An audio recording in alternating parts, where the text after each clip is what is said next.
The most important story of our time is this one.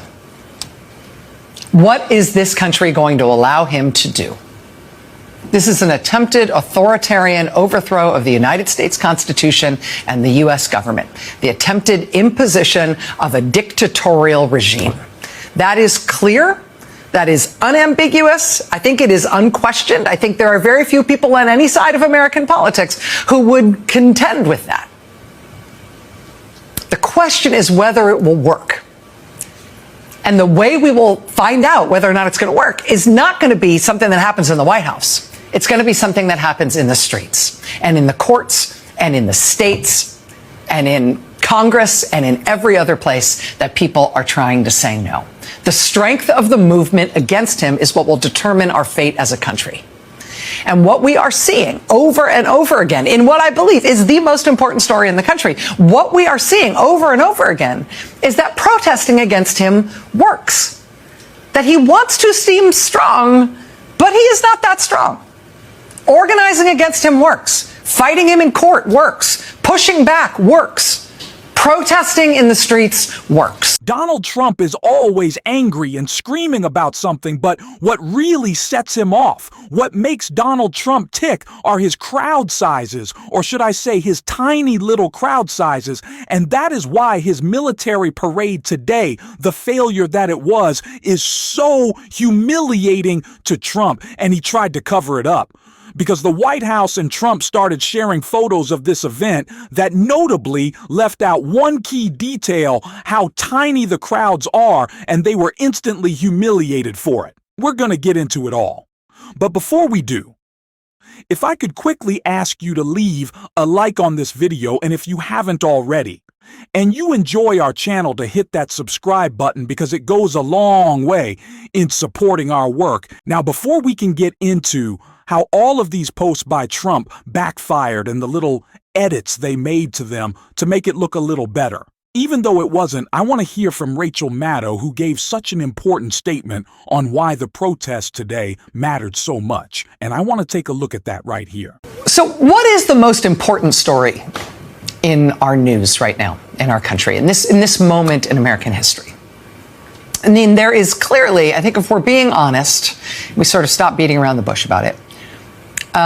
There's really no question what the United States is up against right now. I mean, the intentions of this president are not a mystery. There's no suspense. There's no ambiguity, right? We know exactly who he is. We know exactly what he wants to do to the country, right? No question, no mystery. It's as plain as day. The real question we are contending with, the real black box, the real drama, the story that really does need to be dug up and explained and told in our country, because it is as yet undecided. The real mystery is not him. We know him. We know what he wants and what he's trying to do. The real mystery is, will he succeed? Will he get what he wants? And the answer to that will not be found by looking at him or by watching his actions. The answer to that question will come from the people of this country. The most important story of our time is this one. What is this country going to allow him to do? This is an attempted authoritarian overthrow of the United States Constitution and the U.S. government, the attempted imposition of a dictatorial regime. That is clear. That is unambiguous. I think it is unquestioned. I think there are very few people on any side of American politics who would contend with that. The question is whether it will work. And the way we will find out whether or not it's going to work is not going to be something that happens in the White House. It's going to be something that happens in the streets and in the courts and in the states and in Congress and in every other place that people are trying to say no. The strength of the movement against him is what will determine our fate as a country. And what we are seeing over and over again in what I believe is the most important story in the country, what we are seeing over and over again is that protesting against him works. That he wants to seem strong, but he is not that strong. Organizing against him works. Fighting him in court works. Pushing back works. Protesting in the streets works. And so Marcelo is free. in Milford, Massachusetts. And Carol is free in Missouri. And the 4-year-old girl in Bakersfield, California is free and alive. And in Albuquerque, the movement to keep Antonio here means that Antonio is still here. And none of these things are instant, right? And they don't always work. But pushback is the only thing that ever does work. This is the moment we have to show up in. We have to be fighting back. And that is why I was so proud to see so many out and about building community, organizing, demonstrating agency with the No Kings protest. And of course, we maybe saw the biggest protest out in LA. And before we get into what was such a small crowd size for Donald Trump, I want to see how Donald Trump's goons are treating our huge crowds, because it's incredibly important. Where do you want us to go? Can we cross, please? Can we cross, sir? Can we cross? No, get home safe, please. All right, but we got to know where to go. Come on. Whoa, here we go. So this is what happens. Get home safe, please. This is the way that they deploy the less than lethal munitions. The whole name of the game is to push people out, The curfew doesn't start for another hour and 10 minutes. But, Jen, this is what we've been watching all day long. JB, look out behind you. Let's keep walking. Look, there are peaceful protesters here. And the police department continues to say, the LAPD has said, that bottles have been thrown at officers. It's not something I've witnessed. It's not something David Noriega, he said he witnessed maybe somebody throw an empty water bottle. But by and large, the 20,000 people that have been out here today by the estimations of the mayor's office have been peaceful. They have been people that have been protesting for all those things that we talked about. Donald Trump is not only using his politicized thugs to pretend like he has bigger crowds, to pretend like he has this big macho birthday, but to try to suppress ours, and we can't let him. Because what is true, unlike the lies from Trump we're about to check out, is that the power is with us. We are the 99%. We are the very vocal majority in this country, and we are going to continue to speak out and call out the lies of this administration, which started with a tweet from Donald Trump's communications director at the White House, Stephen Chung, about how many people attended this parade. Stephen Chung wrote, "Amazing. Despite the threat of rain, over 250,000 patriots showed up to celebrate the 250th anniversary of the U.S. Army. God bless the USA." And of course, the White House began sharing posts, but notably, they left something out. We see this post from Donald Trump with a very blurred background of empty spaces in the crowd, but it only got worse because the White House shared this pic of Donald Trump, Pete H.G.U.S.E.H., and walking with Melania. But where's that crowd size?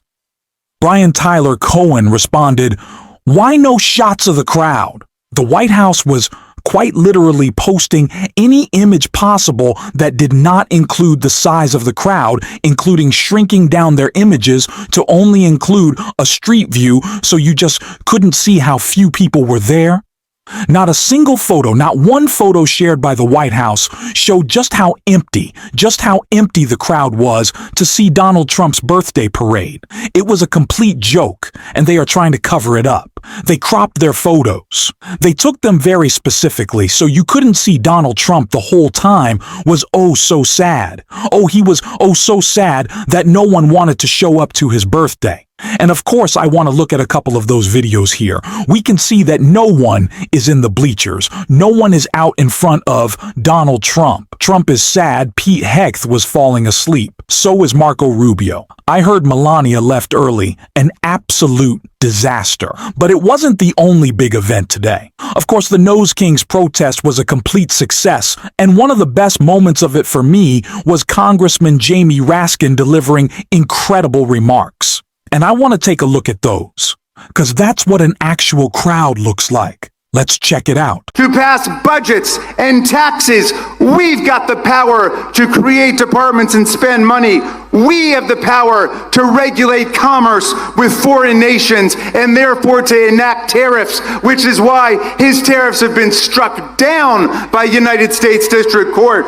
We've got the power to declare war, not the president. If anybody's going to declare war on Venezuela, it's going to be the Congress of the United States, not Stephen Miller or Tulsi Gabbard or Pete Hegseth or anyone else in their Signal chat room. No, you don't get to be a monarch or a dictator in America, and you don't get to be on the payroll of monarchs and dictators from other countries.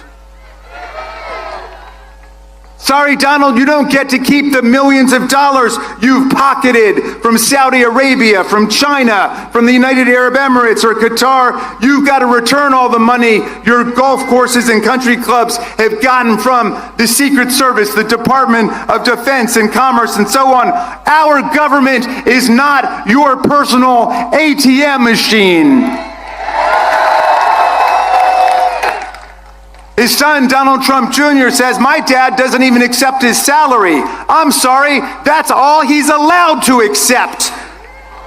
The framers were clear. You get paid by the people of the United States to whom you owe a duty, not Putin and the kleptocrats of Russia, not bin Salman and the theocrats of Saudi Arabia, not Orban or the autocrats of Egypt and Turkey. The framers wanted an undivided duty to the American people. You can't sell out our Constitution to build your luxury hotels in Gaza or a golf course in Greenland.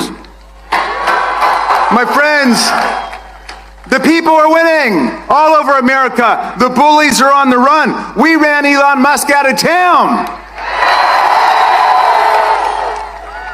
And Musk now says that Trump should be impeached, and Trump says that Musk should be investigated for his tens of billions of dollars in federal contracts, and for once, they're both right. My friends, fascism will not be the end of American democracy. American democracy will be the end of fascism.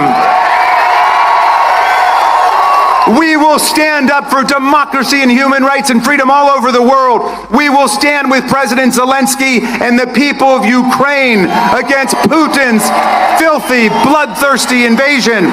We will stand with the people of Greenland, the people of Europe and Africa, the people of Canada and Mexico for our common right to trade with each other, to respect each other, to travel and migrate and seek asylum without fear and without terror. We are the ones fighting against terror and tyranny today. And I look at you today, Philadelphia, and I know we are winning. We are winning. I will leave you with the words of the great Tom Paine, who my son Tommy was named after. And Tom Paine got to this beautiful city in 1774, 2 years before the American Revolution. He fell in love with your city, and he fell in love with this land. He said, if America lives up to its values and its ideals, it will become, he said, an asylum to humanity. Not an insane asylum, mind you, okay? A place of refuge for people seeking freedom from religious and political and intellectual and economic repression from around the world. And then he wrote the greatest pamphlet in our history, Common Sense, which ignited the American Revolution against the kings and the queens and the lords and the dictators. But 1776 was a tough year, and the country was split down the middle, and half of the people were saying, you can't beat the greatest military empire that ever existed. You can't overthrow a tyrannical king.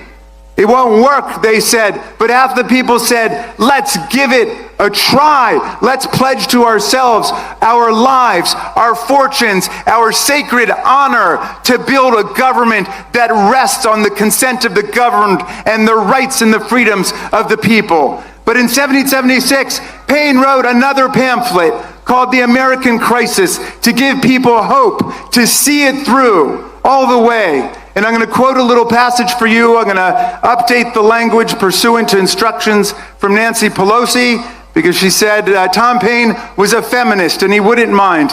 And that he was fighting for women's voting rights in the 18th century. But Paine said this. He said, "These are the times that try men and women's souls. The summer soldier and the sunshine patriot will shrink at this moment from the service of their cause and their country. But everyone that stands with us now will win the love and the favor and the affection of every man and every woman for all time. Tyranny, like hell, is not easily conquered, but we have this saving consolation. The more difficult the struggle, the more glorious in the end will be our victory. That victory will be ours, Philadelphia. Thank you, indivisible. Thank you, Philadelphia." Yeah, that right there. That's what an actual crowd looks like if the White House wants to know, because they didn't really get any good shots today. Oh man, just complete humiliation. Everyone online was dunking on those posts, and of course they were. Makes Donald Trump so upset that a little crowd size, I hope President Obama posts something. Oh man, what a disaster. I'm going to revel in this for a couple of days. I think we're going to continue to talk about it. And if you want to stay updated on all that, of course you can hit that subscribe button, leave a like on this video. And if you stuck around to the end, you drop a blue heart in the comments. And until next time, I'll see you soon.